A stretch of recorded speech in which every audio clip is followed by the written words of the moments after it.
Yo, what's up everyone? Dr. Testosterone here with a special guest. He's actually sick and he still did the interview. That's a lot of dedication, and a lot of this interview is going to be about dedication. Yeah. Well, you don't know. It's all. I have no It's idea. all a surprise, as always. So Mark Novak is one of the trainers here at Strength Camp. I've had the privilege of being in his class. He's taught me a lot about fitness, about mobility, about stretching. We're actually on, what are these balls called? Swiss balls. Yeah, we're on the Swiss only balls. I sit on. Right, true. I don't even sit on a chair anymore. So yeah, we're sitting on these Swiss balls here at Strength Camp, and let's get started with a question, and then I want you to also, anytime you just feel free to give your 2 cents. Cool. Right? Yeah. Or your toonies.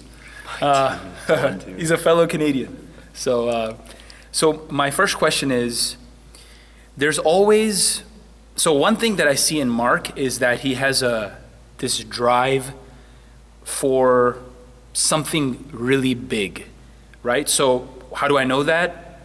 The amount he reads, right? So Mark spends a lot of time reading. He's one of the few guys who I would say reads as much as I do. And that's sensational, right? Because we're both voracious readers and we get a lot out of it. We always discuss things. But people who read a lot, people who are so dedicated to an art.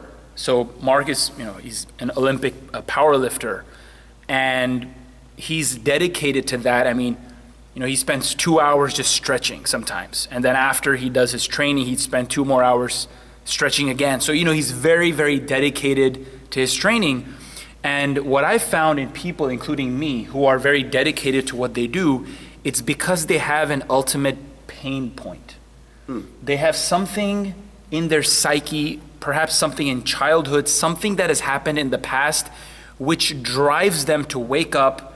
So even if they're sick, he's sick, he's here, he trained people today and he's here doing the interview. Even then there's some clock or some kind of trigger that makes them go into the world and get shit done. So what is that? If there is a pain point, what is that? Please be very honest and share that with the world. And I think these guys can learn a lot from you, as I have. Yeah, that's interesting. I think when it comes to just having one pain point for a lot of people, I think for me it's like a lot of different things went into who I am today. Because when you think about it, your childhood experiences is usually where your pain point comes across. It's when you're growing up. And for a lot of us, it's not just one little thing or one big thing in our childhood that turns into our pain point. It's lots of little things or the same thing done over and over as we grow up that hardwires us the way we are now. So I think for me, it was a few things, like I just said. One of them was I was always like the smallest person. I was always really small. So really short, skinny, not very strong or anything like that. And I probably didn't hit puberty until I was end of grade 11, grade 12. So I was just always really small, really weak.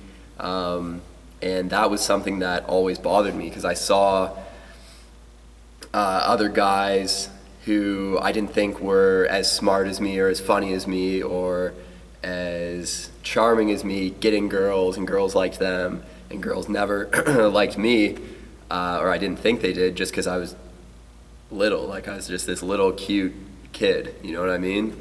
So I think as I grew up and as I started gravitating towards different things like weightlifting, that was one of the reasons, is because I always felt small, so I wanted to do things that would make me bigger, which seems like a very shallow reason to lift weights, but as I've progressed as a weightlifter, that's what it started as. Like that's why I initially started training, was to get bigger and look better and have girls like me. But as I've progressed in my weightlifting journey, it's been more about dedicating myself to a craft and art, like you said, and using it to make my life more disciplined and orderly, and in place as opposed to just getting big and banging chicks, you know? So, I see. I see. So that was the main pain point, I'd say. Is there a certain time in your life where you felt that you had won? So is there a specific, perhaps a specific girl or a specific relationship where you had this ultimate struggle and then all of a sudden something happened and you said, you know what, I've done it, I've succeeded. Let's go to something bigger. Yeah, I grew up like you did. I've heard you talk about it in your videos before, in like a very sexually repressed religious family. I don't think it was intentionally that way, but just the type of Christian household I grew up in was very, very fundamentalist, very textbook. So like sex before marriage was not something you should do. Dating someone outside of the church was also something that was kind of frowned upon, and we went to a very small church. So that made, and most of them were a family, so that made things kind of difficult. And I always grew up thinking like, okay, so I could go out with this girl, but then I have to bring her to the church, and then it's going to be awkward, and then we can't have sex, so that's going to be even more awkward. So then finally, I did meet this one girl, and we ended up having sex, and that was like a really dark time in my life, like very, very full of feelings of guilt and like shame, and I just like felt sick all the time, and it was really terrible. So that was a time where I went through something really painful, but then once I kind of got over myself and got over having to hold myself to this really high standard, and I kind of moved away from my religion, I kind of moved to another level. And that was a time when I was reading a lot, reading religious books, reading more scientific, atheist-style books, and just debating with myself for 3 years, 4 years, 5 years, until I kind of got to the point where I was like, you know what, I need to forgive myself and move on from this. And that first girl I went out with would always, another little side note, she would always call me Little Mark. So, and I was like super skinny at that time too, so that was like another thing that I didn't want to be little. So that was another thing as well. Okay. Side note. Okay. Yeah. I mean, you know, just because we're talking about confidence and anxiety and stuff like that, I mean, this is a lot of the guys here are trying to boost their testosterone, and they're trying to become more masculine and more confident and increase muscle mass. And you've done that, you know, over the last 4, 5, 6 years as a trainer, and a trainer here at, you know, world's best gym and so on. How has boosting your manhood, your testosterone, your muscles, how has that changed you as a person, as well as how has that changed you as other people look towards you? Not just that girl, or not just girls in general, but how has that changed your attitude towards life, or how you see yourself in the universe? That's another interesting question, because I remember I was talking to my brother recently, and he said something along the lines of like, yeah, ever since you started lifting weights, you, like, for a little while you became a bit of an asshole. And that definitely happened. Like, once I started getting stronger and bigger, and I noticed girls were more interested in me, and other guys, you can kind of tell, are a little bit jealous sometimes. Not that I'm the biggest guy, but when you go from really small to a decent size, like, your confidence, like you said, is going to be boosted, and sometimes you don't know how to handle that. So sometimes you can be a bit of an asshole, and that's what happened to me. I started using my confidence in the wrong way. So instead of being confident in myself, I was still projecting that inner feeling of being inadequate and not good enough onto other people by being arrogant and an asshole. So once I kind of came to the realization that it wasn't what I looked like on the outside in terms of my physical appearance that was important, it was more about, once again, forgiving myself and accepting myself for who I was. That's when I really started discovering what confidence in yourself means, instead of like getting big and then just feeling bigger and better than people. It's more than that. It's It's about just being okay with who you are. Got it. This is actually interesting. So we were discussing yesterday and today this book, Psycho-Cybernetics, which I've been reading, and he talks about self-image, right? So he was a plastic surgeon, and he would do surgeries on his patients, and their self-image wouldn't change, right? They would be really good looking, their nose would be fixed, but be like, oh, my nose is still fucked up, or I'm still fat, and the girl's like 80 pounds, and she thinks she's fat, and she's, binging and all this stuff. So, binging and then throwing up, bulimia and whatnot. So this self-image is something that you bring up. Now, if somebody wants to follow this path, if somebody wants, somebody skinny guy, small guy, and he's like, oh, I need to get bigger, and so I can get girls too. What suggestions do you have? What tips do you have? Because I know you meditate, I know you visualize things, what are some things that people can do in terms of a ritual or something that they can have in their life to get started? That's the first part of the question. The second part is, do you think that someone who does lack confidence, that they need to go in the gym and lift, is that like a linchpin? Is that something dramatic enough for their life to change?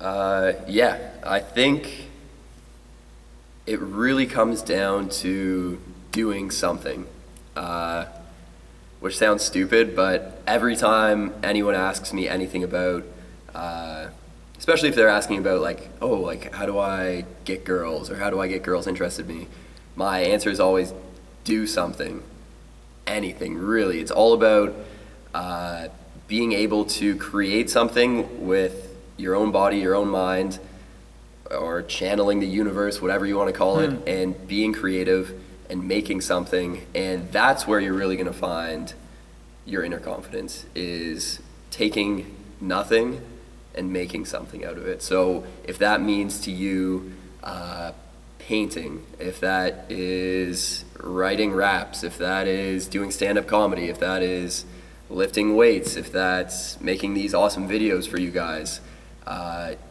Farhan's doing something, I'm doing something. When someone else sees that, when someone sees like, oh shit, Farhan's making these dope videos, like, you're gonna be interested. If it's a girl, if it's a guy, you're interested in what he's doing, as opposed to someone who just sits around all day and is just like, damn, like, I wish a girl would like me. You know what I mean? Like, why don't they like me? It's because you're not doing anything.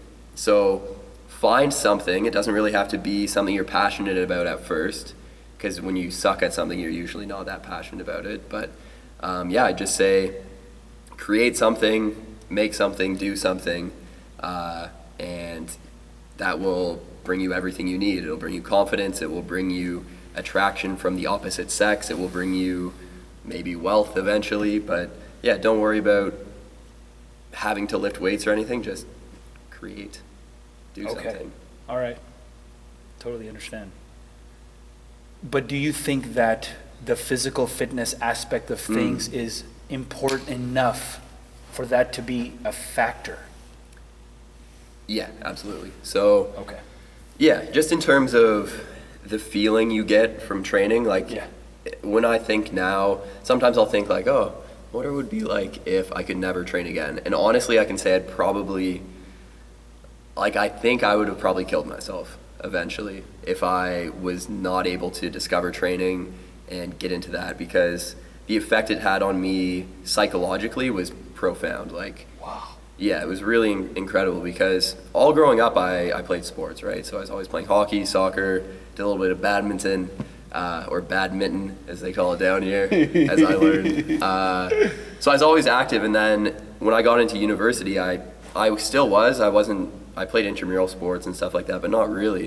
And then I went through a period where I was pretty depressed, and it was only when I started training again that I kind of got my shit together, so to speak. And even now, I really notice a big difference. Like you've noticed it after you train, like you feel amazing. So even though it kind of sucks at the beginning, getting into it for anyone listening, just the psychological confidence boosting, feeling good emotions you're gonna get from training are second to none, and I highly recommend them. It's a hell of a drug. All right, training. all right. Next question I ask a lot of people, it's has to do with the past and the future. So the first question is, if you look at Mark Novak, the kid, the child, whatever that image is in your head, it could be a 4-year-old, it could be a baby, it could be a teenager, it doesn't matter. And you had, just like Back to the Future, Marty McFly style, right? Oh, no. You're like running down the stairs, you got like, literally you got 10 seconds. To speak to him?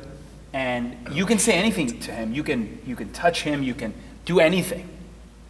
Touch him. Anything at all, right? And Yeah. and he is you. It's not like your son or your brother, it's you. It's you. Damn. What do you do in 10 seconds? What do I say in 10 seconds to a little 8-year-old Mark? 8-year-old, okay. 8-year-old, yeah, let's go 8 years old. Man, that's it's a very emotional question. I'd probably say, like, don't be so hard on yourself, you're doing fine, keep going, you'll be all right. Something like that. Reassurance. Reassurance, yeah. I think that would be, where I'd go with that.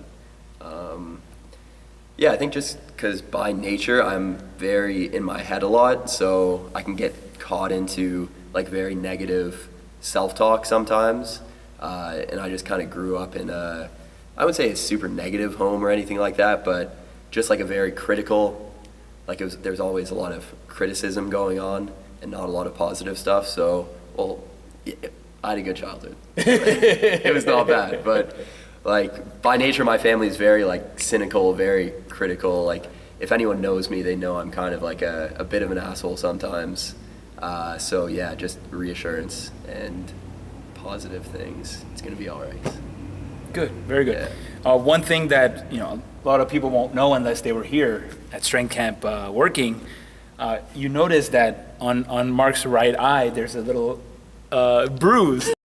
So Mark is the type of person. So I know you mentioned don't be so hard on yourself, don't judge yourself, and I think correct me if I'm wrong, but Mark, I was just here in the room. It was Ryan and Mark and me, and we were talking, and Ryan goes, "Hey Mark, there's a jiu-jitsu tournament tomorrow. You want to enter?"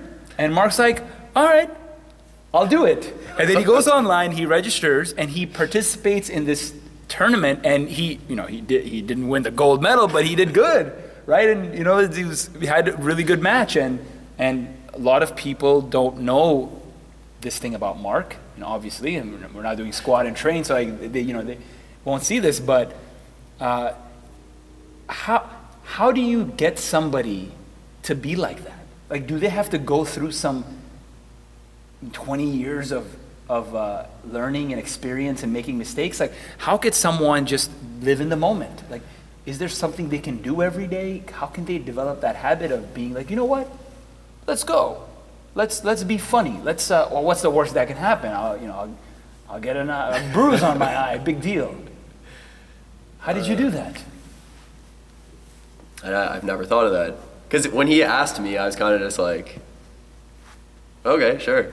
And I think there was a small part of me that thought like, damn, I'm going to be really good at this. You know what I mean? But deep down, I knew I was going to get my ass kicked. And I guess I just still did it. A lot of things, and one thing, I think, I can't remember, I was standing out here with Elliot once, and someone asked him like, what's one piece of advice you want to give the world? And he said, don't take yourself so seriously, or something along those lines. And for me, that's something I've been doing for a long time, and something I've been battling with for a long time too, is being afraid of looking stupid in front of people. Like, I used to hate that. Like, I didn't want to be in front of people. I didn't want to look dumb. I wanted everything to be perfect and in its order. But the older I've gotten, the more I've realized that the greatest benefits I've had in my life, or the greatest things I've been able to do or take part in, have been as a result of me looking stupid sometimes and not knowing, and being in that place of being the worst and losing and failing. So the more I've realized that looking stupid has been helping me, the more I've adopted the mindset of don't take yourself so seriously. Because it's only when you take yourself seriously that you stop learning, you stop growing, you stop doing fun things like getting your ass kicked by some jiu-jitsu guy who slapped you in the face. Who slapped me in the face. So I don't know if it's one thing you can do. I know in Timothy Ferriss's book, 4 Hour Workweek, he talks about, he has these 2 exercises. And he means Tim Ferriss. Oh, Tim Ferriss. Yeah, sorry, Timothy. I call him Timothy. We're close friends, and it's weird if I call him Tim. But he says in his book, which you'd think is a business book, but he has 2 exercises. One is go out 2 days a week, so you can go out Friday, Saturday, and get 3 numbers from girls or guys on those days. Just go out and get these numbers, even if you have no intention of going out with a girl or anything like that. Put yourself out there, get the numbers. The second exercise is go to a public place and just lay down on the ground for 10 seconds. So go to Home Hardware and just lay down on the ground. Go to a grocery store and just lay down on the ground for 10, 15 seconds. And I thought that was very strange because it's a business book, but what he's trying to do is get you to not take yourself so seriously, get you to put yourself in a situation where you feel weird and awkward. So doing things like that, I think, can be very valuable. You don't have to get in a fight with someone like I did, but you can, I don't know, you have a lot of experience with that, don't you? Yes. Like I'd ask you, what is something little you can do every day? One thing I do is go to the sauna. Okay. This is something very simple for me. So I've been doing this for years, and I just lie down in the sauna. And for some reason, I don't know if it's the detox or it's the heat or it's the private enclosure of this comfort level, where I start thinking of these amazing ideas, and then I visualize the outcome of those ideas, and things just come together. Like it's like, same book, Psycho-Cybernetics, it's if you visualize something that is the outcome of your current struggle, then the creative process will just make that happen. It'll figure out a way out. It'll figure it, like you said, don't take yourself so seriously and kind of go with it, because you did the jiu-jitsu tournament, but the creative process was just going to figure it out. It's going to figure out the kinesthetic movements to win and fight. For me, that really helps me. The other thing that helps me is when I wake up in the morning, I have a ritual where I get up from the bed, I make my little spice shot with turmeric and all that stuff, and then as I'm making it, it's like I'm a child and my mom is making me milk. It's that kind of vibe, that childhood, and then the brain circuitry is probably such that whatever the neurons that were triggered in terms of your emotions and memory and this nice touchy feeling are triggered again, and that's when our minds are like a sponge and kind of absorb information fast. So I really like those types of events where things that I do every day that work, and if I like, for example, I just got back from the sauna, and if I miss the sauna one day, I do feel it. I'm like, I should have done the sauna. Yeah. So yeah, that's something I do practically for myself. But yeah, drinking milk as a child would have been the other one. Just something to comfort you. Yeah. So that's like the opposite. So instead of doing something that makes you really uncomfortable, it's something that... Well, the uncomfortable happened with RSD. So, one thing we would do is we would be at the Las Vegas Strip, and one task that we did every Wednesday is, as tourists walk by, we would just walk with them and just bow our heads. The length of the fountains, the Bellagio fountains. Yeah. So we would start from there, and then it would be, I would actually, it would be funny, like we would do it to Japanese tourists, and because they're already like doing this, they thought it was a racist thing, right? So you just go along and go like this, and at certain points you would be doing that, or you would just grab your balls and just walk with them, right? Just to feel this discomfort, this like, oh my God, I'm gonna die. But then at the end, you just feel so free that like, hey, nothing happened, I'm alive. Yeah. So we did a lot of foolish things like that. It was called fear technology. Yeah. Yeah, I figured you'd have a better idea. Yeah, Mark's actually an honorary RSD instructor. RSD Mark. RSD Mark, yeah. Yep. Final question. Sort of two-part also, you can answer it how you want based on your thoughts. Future, right? So when you think of Mark future, it could be 20 years from now, it could be 60 years from now. What is Mark doing, and is it a straight path or it's some weird thing? Oh, yeah, that's dang. I feel like all these questions I need to sit in a sauna for a while and and figure out a good answer to. But it's obviously not gonna, for me, it's not gonna be a straight path in any sense of the word. Not that I'm gay, but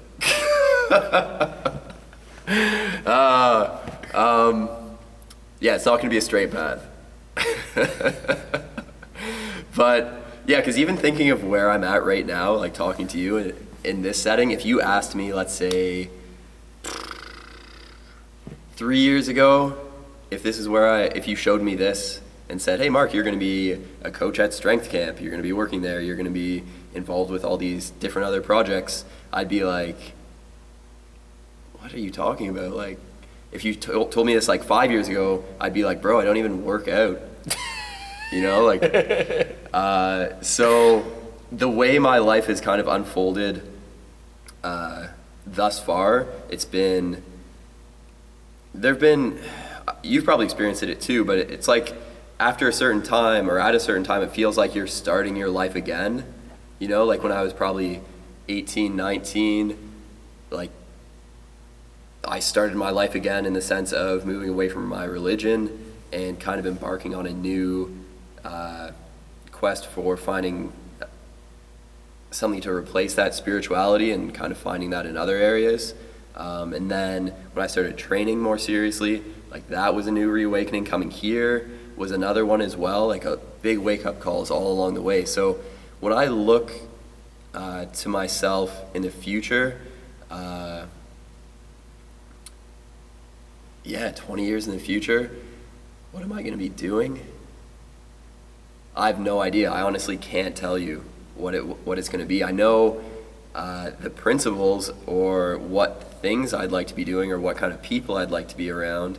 I definitely like to be in a position of being able to teach people and help people from a similar situation that I came from in a much more structured and orderly way. But yeah, it was even interesting, like the first time I came to strength camp, Elliot asked me that question. He said, where do you see yourself in 20 years? Or like, what do you want to do? And I was just like, I don't know.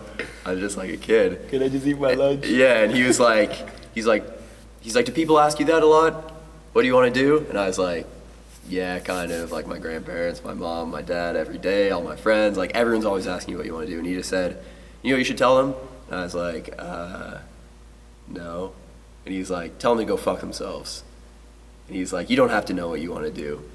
He's like, you think if I told my dad when I was 15 years old that I wanted to be a YouTube personality, that he'd know what I was talking about, or that I know what I was talking about, or that I'd know what the internet was, or YouTube, or any of these things? Like, that's the thing, you have no idea what the future is going to hold for you, but all you can do is, I think, in the moment, craft the type of habits and the type of person that you want to be as you move forward. That's the main thing. Like, don't be overly concerned with what your future holds, because that's where a lot of fear sets in. I think taking a step back, sitting in the sauna, and doing what you can at the moment to make the person you want to be in the future right now, that's what I'm trying to do. And that comes down to weightlifting, that comes down to meditation, that comes down to eating lots of carbs. That comes down to reading, creating these little habits that will build me into a pretty fucking awesome person in the future. So Yeah, I don't know what the future holds for me. I'd be a fool if I said I did, but I know what type of person I would like to be, and I work every day to get closer to that, I think. I sincerely believe that you are an awesome person. Thank you. You too. Thank you. I've honestly just been here 7 months now, and there's some people that I feel that I learned from even without them saying anything, right? And you're one of those people because I see the dedication.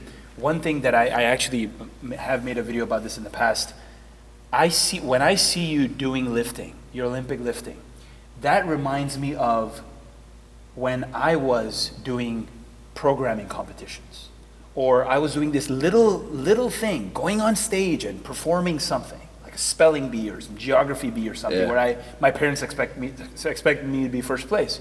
And I see you doing this little minute things where you first stretch, and then you first do your practice lifts, then you do your real lifts, and very minute attention to very small details, and that reminds me of my academic side, where I would do, read paper specific ways and write down specific notes to master that knowledge. And I see that in you, and you don't have to tell me anything.